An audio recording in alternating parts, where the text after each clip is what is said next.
Hi everyone, welcome to the Biology by Future Doctor in lecture number 2 of Life Processing in Living Organism part 1. So last lecture में हमने क्या पढ़ा था और last lecture में हमने क्या पढ़ लिए थे, ग्लाइकोलाइसिस के बारे में पढ़ लिए थे। ग्लाइकोलाइसिस के बारे में रेस्पिरेशन के कितने टाइप होते हैं, रेस्पिरेशन के कितने टाइप होते हैं, कितने लेवल पर रेस्पिरेशन होता है। सो कार्बोहाइड्रेट का फॉर्मूला क्या है, कौन कौन से स्टेप्स है, एक बार मैं आपको कुछ सेकंड्स के लिए रिवाइज करा देती हूँ, कुछ मिनट्स में। सबसे पहले देखे थे कि हमारी बॉडी में बहुत सारे ऑर्गन सिस्टम है, digestive system, circulatory system, and but they still work in the coordinated manner. Carbohydrate, fat and lipid, they all are the main source of energy. उसके बाद हमने क्या किया था कि एनर्जी से फूड से नहीं मिलता है, एनर्जी प्लस ऑक्सीजन से हमको एनर्जी मिलती है। एनर्जी फूड प्लस ऑक्सीजन से हमें एनर्जी मिलती है। और ये कहाँ से एनर्जी बनती है? माइटोकॉन्ड्रिया में। That's why we call the mitochondria as the power house of the cell. 1 gram carbohydrate से हमें कितनी किलो कैलोरी एनर्जी मिलती है? 4 किलो कैलोरी एनर्जी मिलती है। ये सब पढ़ चुके हैं हम लोग ने। रेस्पिरेशन कितने लेवल, रेस्पिरेशन क्या होता है? एक ऐसा प्रोसेस, रेस्पिरेशन एक ऐसा प्रोसेस है जिसमें फूड को ऑक्सीडाइज्ड किया जाता है कंप्लीटली ताकि एनर्जी रिलीज हो, इसे रेस्पिरेशन कहते हैं। 2 लेवल पर होता है, बॉडी के लेवल पर। और रेस्पिरेशन मतलब exchange of carbon dioxide and the oxygen with the environment. And the cellular level of respiration किसको कहते हैं? सेलुलर लेवल ऑफ रेस्पिरेशन, जिसमें क्या होता है एक्चुअली जो है वो फूड ऑक्सीजन की मदद से या फिर विदाउट ऑक्सीजन क्या होता है, ब्रेक डाउन होता है। That means if it is with oxygen it is called as aerobic respiration, if it is without oxygen it is called as anaerobic respiration.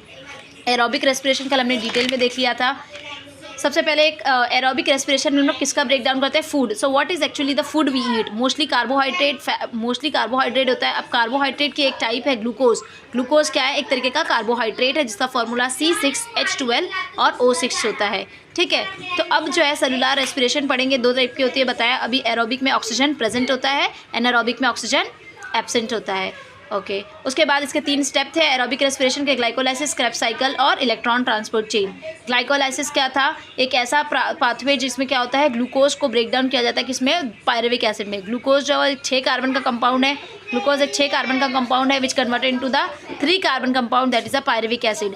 Pyruvic acid goes into the pyruvic acid जो है वो किस में चला जाता है? अब mitochondria में एंटर करता है and then it converted into the acetyl coenzyme A. Now acetyl coenzyme A get entered into the Krebs cycle, and after the Krebs cycle this leads to the formation of NADH2, FADH2, carbon dioxide and water. Now I said that the energy is in the form of ATP because ATP is like a currency of energy. So the NADH2 and the FADH2 has to be converted into the ATP. So for this there is an electron transport chain present in the inner membrane of the mitochondria in which NADH2 से हमें 3 ATP मिलता है and FADH2 से हमें कितना ATP मिलता है? 2 ATP मिलता है। तो इस तरीके से हमने पूरा एरोबिक रेस्पिरेशन पढ़ लिए थे। अब हम एनारोबिक रेस्पिरेशन की तरफ मूव करते हैं, जिसमें एनारोबिक रेस्पिरेशन में क्या होता है? The respiration the oxidation of food, oxidation of food without oxygen, oxidation of food in the absence of oxygen. So anaerobic respiration कौन से ऑर्गेनिज्म में होगा वो देखेंगे सबसे पहले, लेकिन इसको देखने से पहले हमें समझना है कि एटीपी क्या है। बिकॉज मैं बार बार आपको एटीपी बोल रही हूँ, सो आपको समझना ज़रूरी है। एटीपी का फुल फॉर्म डालना ज़रूरी है। ए मतलब एडिनोसाइन, टी मतलब ट्राई, पी मतलब phosphate, adenosine try phosphate. Adenosine एक क्या है? एक नाइट्रोजनस बेस है। एडिनोसिन की मैं बात करती हूँ तो एडिनोसिन एक क्या है? नाइट्रोजनस बेस है। नाइट्रोजनस बेस के साथ जब एडेनाइन बेस के साथ जब एक राइबोस शुगर मिलता है तब इसे एडिनोसाइन कहते हैं। समझ में आया? एडिनोसाइन क्या है? Adenosine is nothing but the adenine plus ribose sugar. Adenosine is the adenine base, adenine base जो एडेनाइन बेस होता है plus ribose sugar is called as adenosine. Adenosine is the adenine plus ribose sugar. तो आप structure देख सकते हैं, ये जो पूरा स्ट्रक्चर है इतना ये एडिनोसाइन का है। एडिनोसिन का स्ट्रक्चर है किससे मिलकर बना होगा? एडेनाइन। ये जो स्ट्रक्चर है ये ब्लू कलर से जो मैंने बनाई ये एडेनाइन है, और ये जो रेड कलर का स्ट्रक्चर है ये राइबोज है। So adenine plus ribose leads to the formation of adenosine जो एक नाइट्रोजनस बेस है। अब जो एडिनोसाइन है उसके साथ क्या जुड़ा है? Adenosine try phosphate. ट्राई का मतलब 3, तो 3 फॉस्फेट यहाँ पर जुड़े होते हैं बॉन्ड्स के। लेकिन ये जो लास्ट वाला फॉस्फोरस होता है जो वो उसके अंदर ही बहुत ज़्यादा एनर्जी होती है। सो बॉन्ड ब्रेक वो वाला होता है एनर्जी हासिल करने के लिए जिसमें ज़्यादा एनर्जी होती है। सो ये वाला बॉन्ड होता है लास्ट वाला जो 2 फॉस्फोरस के बीच में होता है और जो आखिरी में होता है वो उस बॉन्ड में एनर्जी ज़्यादा होती है। सो जब कभी भी बॉडी को एटीपी की अब एनर्जी की रिक्वायरमेंट होती है। सो ये एनर्जी डायरेक्ट कहाँ से मिलती है, जब ये एटीपी का ये वाला बॉन्ड ब्रेक होगा तो यहाँ से क्या हो जाती है, एनर्जी रिलीज हो जाती है, और जो भी फिर फंक्शन करना होता है एनर्जी से वो किया जाता है। So this bond is break, that's why we called the ATP is required for the energy. ये हमारे बॉडी में एटीपी एनर्जी स्टोर करने का एक वो जरिया है कि एटीपी जो है एनर्जी को स्टोर करता है। जब भी एनर्जी चाहिए बॉन्ड ब्रेक होता है और एनर्जी हमें मिलती है। तो क्या होता है, ये जब बॉन्ड ब्रेक कर जाता है तो अब ये क्या हो गया, एक फॉस्फोरस कम हो गया, अब ये एडिनोसाइन तो so when this phosphorus get removed from this adenosine triphosphate, the structure left is called as adenosine diphosphate, जिसमें जो एक फॉस्फोरस निकल जाने के बाद ये एडिनोसाइन का स्ट्रक्चर सेम रहता है और दो फॉस्फोरस इसलिए डाई कहते हैं। देन दिस इसको हम क्या कहते हैं, adenosine diphosphate, that is ADP। So ATP जो है वो ADP में कन्वर्ट हो जाता है with the release of one phosphorus and the energy is released by this process. So I hope understand आपको अच्छे से हुआ होगा कि ATP किस तरीके से एनर्जी के लिए रिस्पॉन्सिबल है। उसके बाद हम देखते हैं ऐसी कंडीशन जब बॉडी में क्या हो, कार्बोहाइड्रेट कम है। फॉर एग्जांपल अगर कोई इंसान है वो भूखा है या फिर उसने फास्ट रखा है तो बॉडी में क्या होगा, कार्बोहाइड्रेट की संख्या कम हो जाएगी, वो इनसफिशिएंट हो जाएगा कार्बोहाइड्रेट। तो अभी हमने जो एनर्जी का प्रोसेस समझा है वो किससे समझा था, ग्लूकोज से, दैट इज़ कार्बोहाइड्रेट से समझा है। So glucose is a type of carbohydrate, लेकिन अगर कार्बोहाइड्रेट बॉडी में नहीं है due to the any condition, fasting और हंगर, तो क्या होता है बॉडी में जो लिपिड स्टोर है, बॉडी में जो लिपिड्स होती है वो क्या हो जाती है, वो फिर साइकिल में एनर्जी के प्रोडक्शन में हेल्प करती है, और जो प्रोटीन्स होती है वो भी हेल्प करती है। मैंने बताया था आपको जो प्रोटीन होती है वो अमीनो एसिड से मिलकर बनी होती है। तो इसको इस एनर्जी साइकिल में पार्टिसिपेट करने के लिए प्रोटीन को they get converted into the amino acid, they get break down into the amino acid. Protein amino acid में ब्रेक डाउन होता है and this amino acid further converted into the acetyl coenzyme A, because acetyl coenzyme A है जो क्या करता है, Krebs cycle में enter करता है। So amino acid direct Krebs cycle में इंटर करके एनर्जी का फॉर्मेशन नहीं कर सकता है। सो इस चीज़ को करने के लिए अमीनो एसिड को किस में कन्वर्ट होना पड़ेगा, एसिटाइल कोएंजाइम ए में कन्वर्ट होना पड़ेगा फॉर द क्रेब्स साइकिल। और सिमिलरली जो लिपिड है, लिपिड को किस में ब्रेक होना पड़ेगा, फैटी एसिड में ब्रेक होता है। तो lipid get breaks into the fatty acid whereas the protein get break into the amino acid, and further the amino acid get converted into the acetyl coenzyme A and the fatty acid also get converted into the acetyl coenzyme A। और ये जो acetyl coenzyme A है फिर ये Krebs cycle में enter करता है and this leads to the formation of ATP। और ये ATP डायरेक्ट नहीं बनता है, इसमें क्रेब्स साइकिल में NADH2 और FADH2 का फॉर्मेशन होता है, जो फर्दर इलेक्ट्रॉन ट्रांसपोर्ट चेन में जाकर क्या होता है, ATP का फॉर्मेशन होता है। And carbon dioxide and the water are also produced in the cell along with the energy. ठीक है, अब यहाँ पे एक इंपॉर्टेंट पॉइंट आपको याद रखने के लिए ग्लाइकोलाइसिस है। इस साइकिल का पता 3 साइंटिस्ट ने मिलकर दिया था, इम्बेडेन, मेयरहॉफ और पारनास नाम के साइंटिस्ट ने मिलकर दिया था। That's why this glycolysis cycle is also called as EMP pathway. So this is a important point from the exam point of view, that is a glycolysis is also called as EMP pathway. This is also called as EMP pathway. Okay, तो इस तरीके से हमने देख लिया कि carbohydrate जब insufficient होता है तो किस तरीके से लिपिड फैटी एसिड में कन्वर्ट होता है, और जो प्रोटीन अमीनो एसिड में कन्वर्ट होकर इस साइकिल को क्या करते हैं, एनर्जी प्रोडक्शन में हेल्प करते हैं। नेक्स्ट एनारोबिक रेस्पिरेशन मैंने आपको बताई थी कि पढ़ना है। तो एनारोबिक रेस्पिरेशन मैंने बताया, एनारोबिक रेस्पिरेशन कौन सा ऑर्गेनिज्म में होगा, ऐसे ऑर्गेनिज्म में जो क्या होता है ऑक्सीजन के बगैर, अगर वहाँ पर ऑक्सीजन प्रेजेंट है तो वो नहीं रह सकता है, या फिर ऐसी कंडीशन में किसी ऑर्गेनिज्म के पास ऑक्सीजन की डेफिशिएंसी है। फॉर एग्जांपल अगर मैं दौड़ रही हूँ या फिर कोई भी फिजिकल एक्टिविटी करते हैं तो उस टाइम पे हमारी बॉडी को ऑक्सीजन का रिक्वायरमेंट ज़्यादा होता है। तो उस टाइम पे क्या होता है, ऑक्सीजन हमारी बॉडी को कम पड़ जाती है, जिसकी वजह से हमारी जो बॉडी है वो एनारोबिक रेस्पिरेशन करना शुरू कर देती है। तो एनारोबिक रेस्पिरेशन दो कंडीशन में हो सकती है, या तो उन ऑर्गेनिज्म में जिनमें ऑक्सीजन की डेफिशिएंसी हो गई है किसी कारण, या तो फिजिकल एक्टिविटी की वजह से, या फिर उनके वातावरण में ऑक्सीजन जो है वो कम है, या तो वो एक ऐसे ऑर्गेनिज्म में होती है जिसमें क्या होता है जो ऑक्सीजन अगर प्रेजेंट होता है तो वो डाई कर जाते हैं। फॉर एग्जांपल बहुत से ऐसे बैक्टीरिया होते हैं जो क्या होता है ऑक्सीजन के प्रेजेंस में ज़िंदा नहीं रह पाते हैं, तो उनको क्या करना पड़ता है, एनारोबिक रेस्पिरेशन करना पड़ता है। तो अब जो एनारोबिक रेस्पिरेशन है इसमें क्या होता है, ऑक्सीजन के बगैर रेस्पिरेशन होता है। So it has a 2 step, glycolysis and fermentation, whereas in the aerobic respiration it has a 3 step, that is the glycolysis, फिर यहाँ पे क्रेब्स साइकिल भी था और ETC पाथवे भी था in the case of aerobic respiration, but in the case of anaerobic respiration only 2 step, glycolysis and fermentation. So as I said you previously that glycolysis is considered as the considered as the universal pathway because it happen in both anaerobic respiration and aerobic respiration. Also it occur in all the organism, जितने भी organism living है, अगर कोई भी living organism है और अगर उसमें एनर्जी का प्रोडक्शन हो रहा है तो वहाँ पर ग्लाइकोलाइसिस ज़रूर होता है बिकॉज एक यूनिवर्सल पाथवे है, ठीक है। और फिर उसके बाद देखते हैं किस तरीके से एनारोबिक रेस्पिरेशन होता है। एनारोबिक रेस्पिरेशन में सबसे पहला स्टेप ग्लाइकोलाइसिस है। ग्लाइकोलाइसिस में हमने देखा था कि ग्लूकोज जो होता है वो ग्लाइकोलाइसिस में क्या हो जाता है, जो ग्लूकोज है वो पायरुविक एसिड में कन्वर्ट हो जाता है। ग्लूकोज कितने कार्बन का कंपाउंड है, 6 कार्बन का कंपाउंड है, जबकि जो पायरुविक एसिड है वो 3 कार्बन का कंपाउंड है। तो एक ग्लूकोज जो है वो 2 पायरुविक एसिड में कन्वर्ट हो जाता है, ठीक है। अब वहाँ पर क्या होता था एरोबिक रेस्पिरेशन में कि जो पायरुविक एसिड है वो क्या हो जाता था, एसिटाइल कोएंजाइम ए में कन्वर्ट हो जाता था, एसिटाइल कोएंजाइम ए में कन्वर्ट हो जाता था। लेकिन यहाँ पर क्या होगा, एसिटाइल कोएंजाइम ए में कन्वर्ट नहीं होगा एनारोबिक रेस्पिरेशन में। Instead it undergo the fermentation process.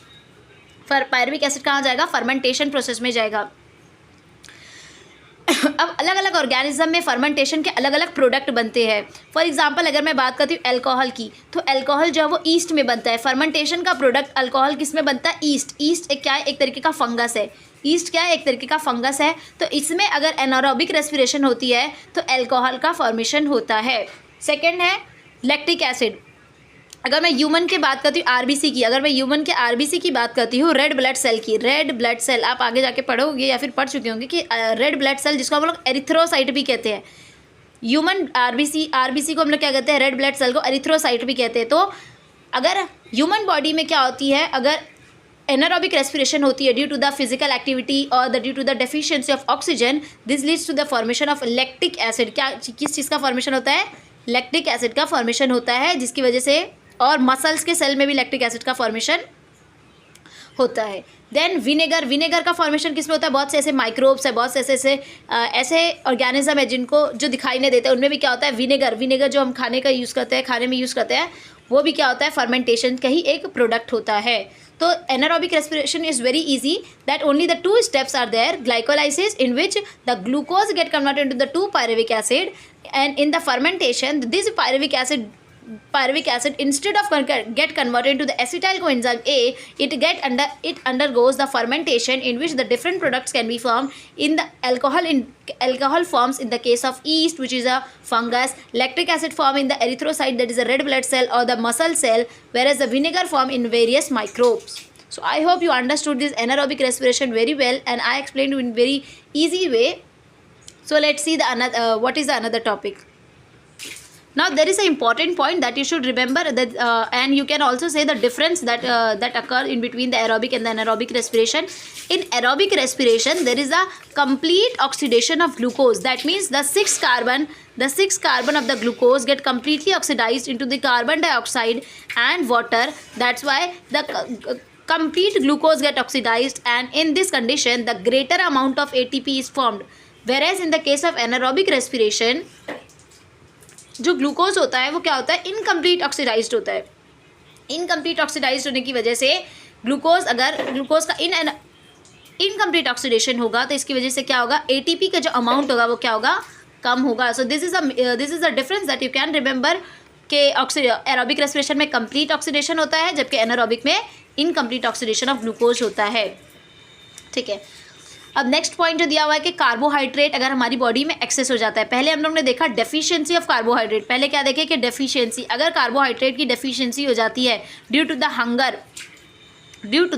Hunger और द फास्टिंग, भूख की वजह से या तो फास्टिंग की वजह से अगर कार्बोहाइड्रेट की डेफिशिएंसी, तो क्या होंगे कि जो लिपिड्स है एंड जो protein they start taking the part into the energy production. But if there is the excess of carbohydrate is present, excess का मतलब क्या होता है, ज़्यादा, अगर कार्बोहाइड्रेट ज़्यादा खा लिया है आपने तब क्या होगा, so this carbohydrate get stored into the liver and the muscle cell in the form of glycogen. Because यहाँ पर क्या होता है, कार्बोहाइड्रेट मैंने क्या बताया, कार्बोहाइड्रेट का एक टाइप है क्या है, ग्लूकोज है। कार्बोहाइड्रेट का एक टाइप क्या है, glucose. So this glucose is converted into the glycogen, that is the polymer, and it get store into the liver and the muscle. Very easy कि अगर कार्बोहाइड्रेट ज़्यादा हो गए तो क्या होगा, ग्लाइकोजन के फॉर्म में लीवर और मसल में स्टोर हो जाते हैं एक्सेस ऑफ कार्बोहाइड्रेट्स। प्रोटीन के बारे में देख लेते हैं। जो प्रोटीन हो जाता है, हम प्रोटीन के बारे में देखते हैं। प्रोटीन एक मैक्रो मॉलिक्यूल है। मैक्रो मॉलिक्यूल है, इसका मतलब क्या है, ये बहुत से छोटे छोटे कंपोनेंट से मिलकर बना है, बहुत सारे माइक्रो मॉलिक्यूल से मिलकर बना है। दैट इज अमीनो एसिड से मिलकर बना है। किससे मिलकर बना है? अमीनो एसिड से मिलकर बना है। और अगर जैसे हमने देखा था कि कार्बोहाइड्रेट, अगर कार्बोहाइड्रेट को ऑक्सीडाइज करते हैं तो 4 किलो कैलोरी एनर्जी रिलीज होती है पर ग्राम। In the same case also the protein if get oxidized it give the 4 kilo calorie of energy पर ग्राम। अगर 1 ग्राम प्रोटीन को ऑक्सीडाइज करते हैं तो भी 4 किलो कैलोरी एनर्जी मिलती है। और अगर कार्बोहाइड्रेट एक ग्राम कार्बोहाइड्रेट को भी ऑक्सीडेशन होता है तो 4 किलो कैलोरी एनर्जी रिलीज होती है। बहुत आसान था, ये एक पॉइंट था आपको आपकी टेक्स्ट बुक में दिया हुआ। अब जिस तरीके से एक्सेस ऑफ कार्बोहाइड्रेट दिया था उसका क्या होता है, एक्सेस ऑफ कार्बोहाइड्रेट जब होता है तब उसमें क्या होता है, ग्लाइकोजन के फॉर्म में स्टोर हो जाता है। लेकिन अगर एक्सेस ऑफ प्रोटीन खा लिया, आपने ज़्यादा प्रोटीन खाया तब क्या होगा, then it can have the 2 condition. What are the 2 condition? That जो प्रोटीन है वो सबसे पहले क्या होगा, सबसे पहले तो अमीनो एसिड में कन्वर्ट हो जाता है। प्रोटीन जो है उसका बेसिक यूनिट अमीनो एसिड में कन्वर्ट हो जाएगा। अब ये अमीनो एसिड जो है वो अमोनिया में कन्वर्ट हो जाता है। अमोनिया दैट इज़ NH3 में कन्वर्ट हो जाता है और ये हमारी बॉडी में यूरिन के ज़रिए एलिमिनेट कर दिया जाता है। अगर प्रोटीन ज़्यादा इंजेस्ट किया है तो it get dissociated into the amino acid and this amino acid further break down into the ammonia that is NH3 and this NH3 eliminate into from the body through the urine। But अगर और दूसरा condition क्या हो सकता है protein का, कि जो प्रोटीन है वो क्या हो जाएगा, ग्लूकोज के फॉर्म में भी ग्लूकोज में कन्वर्ट हो सकता है। या तो प्रोटीन डायरेक्ट क्या होगा, अमोनिया में अमीनो एसिड से अमोनिया में कन्वर्ट होकर बॉडी से बाहर निकाल दिया जाएगा, या तो क्या होगा, जो प्रोटीन है वो ग्लूकोज में कन्वर्ट हो जाएगा। अब ग्लूकोज के कन्वर्ट हो जाने के प्रोसेस को क्या कहते हैं, when the protein gets converted into the glucose this process is called as gluconeogenesis कहते हैं। कौन सा प्रोसेस कहते हैं? Gluconeogenesis process. Which process? Gluconeogenesis process. When the protein get converted into the glucose, this process is called as gluconeogenesis process। ठीक है, तो अभी तक हमने एनारोबिक रेस्पिरेशन के बारे में पढ़ा है, एरोबिक और एनारोबिक रेस्पिरेशन के डिफरेंस पॉइंट पढ़े हैं। एंड कार्बोहाइड्रेट जब एक्सेस में होता है तब कहाँ स्टोर होता है, कैसे होता है, और जब प्रोटीन एक्सेस में होता है तब किस तरीके से काम होता है। अब हम लिपिड्स के बारे में देखते हैं, which is also the main source of energy. हमने 3 मेन सोर्स ऑफ एनर्जी पढ़ा था, that is a fat, carbohydrate and lipids. तो अभी हमें किसके बारे में पढ़ना है? लिपिड्स के बारे में पढ़ना है। So lipids are nothing but they are made from the 2 component, that is the fatty acid and the alcohol. जिस तरीके से जो प्रोटीन है वो अमीनो एसिड से मिलकर बना होता है, उस तरीके से जो लिपिड है वो क्या होता है, फैटी एसिड और अल्कोहल 2 चीज़ से मिलकर बना होता है। सो अगर लिपिड का डाइजेशन हो रहा है हमारी बॉडी में, इसका मतलब ये है कि जो लिपिड है वो फैटी एसिड और अल्कोहल में ब्रेक होता है। अभी जो फैटी एसिड में ब्रेक होता है, फैटी एसिड के बहुत काम है बॉडी में। सबसे पहले क्या होगा, फैटी एसिड हमारे बॉडी में हर सेल के पास जाता है और वो सेल उसको क्या करता है, एब्जॉर्ब करता है और बहुत से उससे वर्क होता है फैटी एसिड से। सेल सबसे पहले क्या करेंगे, फैटी एसिड को एब्जॉर्ब करते हैं and this form the phospholipid form करते हैं, एक तरीके का लिपिड फॉर्मेशन करते हैं, दैट इज़ अ फॉस्फोलिपिड, जो क्या होता है, सेल मेम्ब्रेन बनाने में हेल्प करती है। जिस तरीके से हम देखते हैं कि हमारे ऊपर कोई सेल वॉल नहीं है, सेल मेम्ब्रेन है, that is a plasma membrane also, जिसको हम लोग बोलते हैं। तो ये सेल मेम्ब्रेन फॉस्फोलिपिड से बनी होती है, जो क्या होती है, फैटी एसिड को एब्जॉर्ब करने के बाद बनती है। तो कोई सेल है वो सबसे पहले क्या करेगा, फैटी एसिड को एब्जॉर्ब करेगा। फैटी एसिड एब्जॉर्ब करने के बाद ये फॉस्फोलिपिड बनेगा और फॉस्फोलिपिड से क्या बनेगी, सेल की मेम्ब्रेन बनती है। सेकेंड, हार्मोन्स बनाने में बहुत ज़्यादा इंपॉर्टेंट है, प्रोजेस्टेरॉन, एंड्रोजन, टेस्टोस्टेरॉन। हार्मोन बनाने में भी फैटी एसिड का बहुत बड़ा रोल होता है। Second, axon. आपने एक्सॉन का स्ट्रक्चर पढ़ा होगा, न्यूरल और कंट्रोल वाले चैप्टर में इस तरीके का स्ट्रक्चर होता है कुछ ऐसा। अच्छा तो नहीं बना रही मैं, लेकिन ठीक है, ऐसे ही समझ गए होंगे आप। ये एक्सॉन है, तो ये एक्सॉन का स्ट्रक्चर एक्सॉन की कवरिंग करने के लिए भी क्या होता है, फैटी एसिड का यूज़ होता है। जिस तरीके से कार्बोहाइड्रेट का ऑक्सीडेशन करने पर 4 किलो कैलोरी एनर्जी मिल रही थी, प्रोटीन को भी ऑक्सीडेशन करने पर 4 किलो कैलोरी ही मिल रही थी, लेकिन यहाँ पर लिपिड का ऑक्सीडेशन होने पर 9 किलो कैलोरी एनर्जी मिलती है। अगर 1 ग्राम लिपिड का ऑक्सीडेशन होगा तो कितनी एनर्जी मिलेगी, 9 kilo calorie, which is a maximum then ever energy source. ठीक है, तो लिपिड्स के बारे में समझ में आ गया, बहुत ईजी था। अब वाइटामिन्स के बारे में समझ लेते हैं। वाइटामिन्स क्या होते हैं? Vitamins group of heterogeneous compound. ऐसे कंपाउंड जो क्या होते हैं, डिफरेंट डिफरेंट कंपाउंड, हेट्रोजीनस मतलब अलग अलग स्ट्रक्चर, सेम नहीं होता है, हेट्रोजीनस होता है। सो हेट्रोजीनस स्ट्रक्चर से मिलकर बने हुए कंपाउंड्स को हम लोग वाइटामिन कहते हैं, जो हमारी बॉडी में बहुत से फंक्शन परफॉर्म करते हैं, बहुत से ऑपरेशनल फंक्शन परफॉर्म करने का काम है। अब 6 टाइप के वाइटामिन है, विटामिन के, विटामिन ई, डी, ए, बी, सी, 6 टाइप के अमीनो एसिड है। इसको ट्रिक अगर मैं बताऊँ आपको याद करने को तो बहुत इजी है इसका ट्रिक, कि कीड़ा बी सी से याद कर सकते हो आप। कीड़ा देखो, के ई की, डी ए डा, कीड़ा, फिर बी और सी याद रख लो, कीड़ा बी सी, बहुत इजी है। या फिर ऐसे भी याद रख सकते हो कि ए बी सी डी और ई और फिर यहाँ पे के लिख लो। इस तरीके से भी याद कर सकते हो कि कौन से 6 टाइप के वाइटामिन है। अब वाइटामिन 2 टाइप के हो सकते हैं, एक होता है फैट सॉल्यूबल और एक होता है वाटर सॉल्यूबल। ऐसे वाइटामिन जो फैट में सॉल्यूबल होते हैं उसे फैट सॉल्यूबल, जो वाटर में सॉल्यूबल हो जाएंगे वाटर सॉल्यूबल कहते हैं। फैट में सॉल्यूबल होते हैं, जो बहुत आसान ट्रिक है, कीड़ा। फैट में जो सॉल्यूबल होंगे वो विटामिन कौन से के, कीड़ा, that is vitamin K, vitamin E, vitamin D, vitamin A, they are all get soluble into the fat. जबकि जो वाटर में सॉल्यूबल प्रोटीन है, वाइटामिन वो कितने हैं, 2 है, that is a vitamin B and vitamin C are water soluble. उस तरीके से जैसे हमने पढ़ा था कि क्रेब साइकिल में क्या हो रहा था, NADH2 एंड FADH2 का फॉर्मेशन हो रहा था, which get converted further into the ATP। तो जो NADH2 और FADH2 है, इनके भी फॉर्मेशन में क्या होता है, विटामिन का बहुत बड़ा रोल होता है। NADH का फुल फॉर्म क्या है, निकोटिनामाइड डाइन्यूक्लियोटाइड।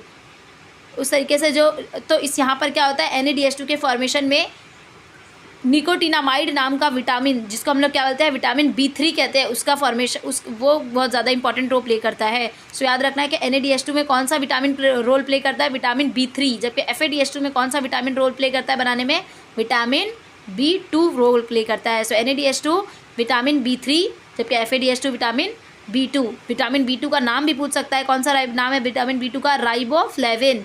विटामिन B2 का नाम राइबोफ्लेविन, विटामिन B3 का नाम निकोटिनामाइड। क्या नाम है, निकोटिनामाइड। तो विटामिन समझ में आ गया, लिपिड समझ में आ गया हमें। उस तरीके से एनारोबिक रेस्पिरेशन भी पढ़ लिया अभी। अब वाटर के बारे, फाइबर्स के बारे में देख लेते पहले।